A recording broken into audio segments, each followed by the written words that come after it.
Le ministère de la Défense a confirmé la libération du village d'Alexeïevka, où se trouvait le poste de commandement de l'ensemble du groupe des forces armées ukrainiennes, dans la direction Korakovo-Komar. À 4 km à l'ouest d'Alexeïevka, se trouve la frontière avec la région de Dnipropetrovsk. Pour y pénétrer par ce côté, l'armée russe doit encore s'emparer de Zelenikut et de Novoukhaïnka.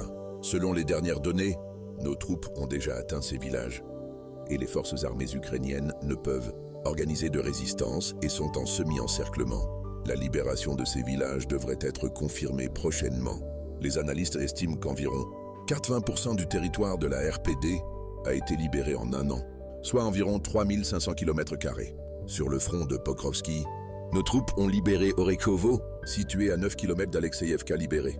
C'est dans cette zone que les troupes russes ont franchi la frontière avec la région de Dnipropetrovsk, comme l'avait précédemment rapporté le ministère de la Défense. La prochaine tâche de l'armée russe est d'élargir la tête de pont afin de couper le groupe Donbass des forces armées ukrainiennes de tout approvisionnement.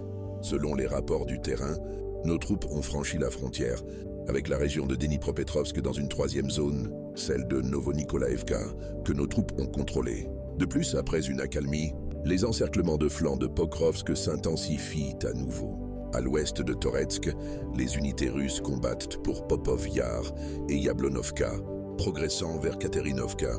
À Toretsk, les unités antiterroristes du FSB et les militaires russes nettoient les abords. Au nord-ouest de la ville, nos troupes développent une offensive sur Belaya Gora et Alexandro Shultino. À Chassov Yar, l'ennemi contre-attaque nos positions dans le quartier de Novoseverny. Les combats se poursuivent dans la région de Stupochki. Malgré l'intensité des combats, la situation ne change pas significativement. Dans la direction de Seversky, il y a des batailles de position. Sans changement de situation, dans la région de Krasnolimansky, Torskoye reste sous le contrôle des forces armées ukrainiennes. Nos forces ne peuvent déloger l'ennemi du village et une attaque frontale est impossible car l'ennemi dispose d'un ciel détroit. En direction de Kupiansk, l'ennemi a réussi à reprendre le contrôle de plusieurs ceintures forestières entre Lozovaya et Krugliakovka. L'armée russe étend sa tête de pont en direction de Kupiansk. Elle combat à bord de Dolgenki, prend d'assaut Kupianka et coupe les voies d'approvisionnement ennemies à Kupiansk dans la région de Kondrachovka. Sur le front de Kharkov, il y a des batailles de position. Aucun changement. Dans la zone frontalière des régions de Soumy et de Koursk, dans la région de Tyotkino, les centres de traitement sont toujours sous le contrôle des forces armées ukrainiennes.